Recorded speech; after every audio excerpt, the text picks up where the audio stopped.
जब द्रोणाचार्य ने श्री कृष्ण से पूछा, मेरा क्या दोष था? एक हृदय स्पर्शी और गहन आध्यात्मिक कथा। कुरुक्षेत्र का युद्ध समाप्ति के करीब था। धरती पर रक्त, आकाश में धूल और मनों में पछतावा, सब कुछ एक साथ घुला हुआ था।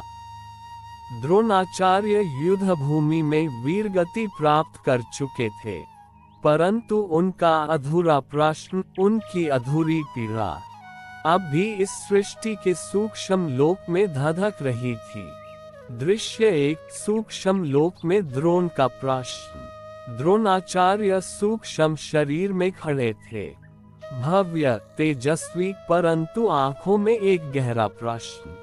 और तभी सामने प्रकट हुए श्री कृष्ण, शांत, दिव्य और मुस्कुराते हुए।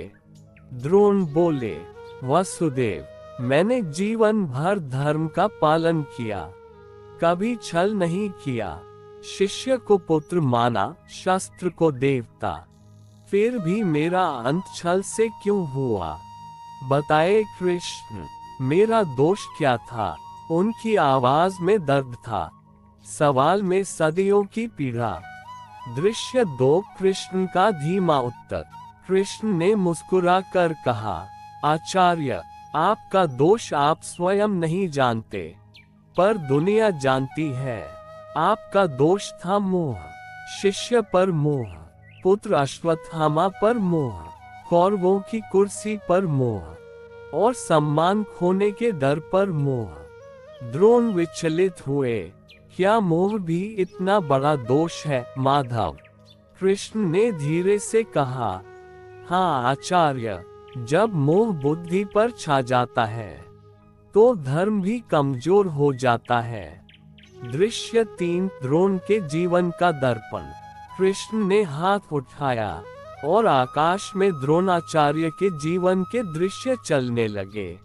एकलव्य, जो गुरु मानकर भी गुरु दक्षिणा में अपना अंगूठा काट कर दे गया। कृष्ण बोले, आचार्य, आपने उसके साथ न्याय नहीं किया। अभिमन्यु, जब चक्रव्यूह में उसे रोकने वालों में द्रोण भी थे, वह आपका भी शिष्य था आचार्य, पर मोह ने कर्तव्य को दबा दिया। कौरवों का पक्ष लेना। कृष्ण बोले, आपका हृदय जानता था कि धर्म पांडवों के साथ है, फिर भी आपने अश्वत्थामा के लोभ और दुर्योधन के सम्मान के कारण अन्याय को शक्ति दी। अश्वत्थामा का भय। कृष्ण ने कहा, जब तक आपको विश्वास था कि आपका पुत्र जीवित है, आप अतुल्य शक्ति बनकर विनाश कर रहे थे। युद्ध रुक ही नहीं सकता था। धर्म की रक्षा के लिए आपके मोह को तोड़ना आवश्यक था।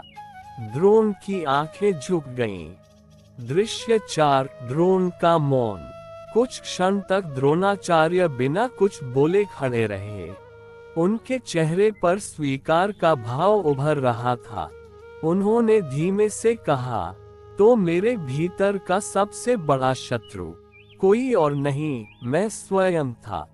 कृष्ण मुस्कुराए, मनुष्य कभी बाहरी शत्रुओं से नहीं हारता आचार्य। वह हारता है जब मोह, अहंकार और भय उसकी बुद्धि पर विजय पा लेते हैं। दृश्य 5। द्रोण की मुक्ति। द्रोणाचार्य शांत हो गए। उनका चेहरा अब दिव्य लगने लगा, मानो किसी ने उनके हृदय का भार उतार दिया हो। उन्होंने कृष्ण के चरण पकड़ लिए। धन्य हूँ माधव, आपने मेरे जीवन का अंतिम रहस्य खोल दिया। अब मैं मुक्त हूँ।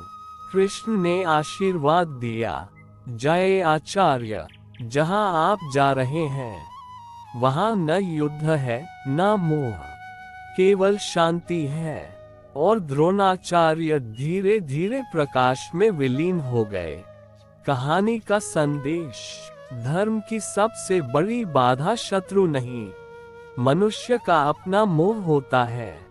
जो मोह को जीत लेता है वह स्वयं को जीत लेता है।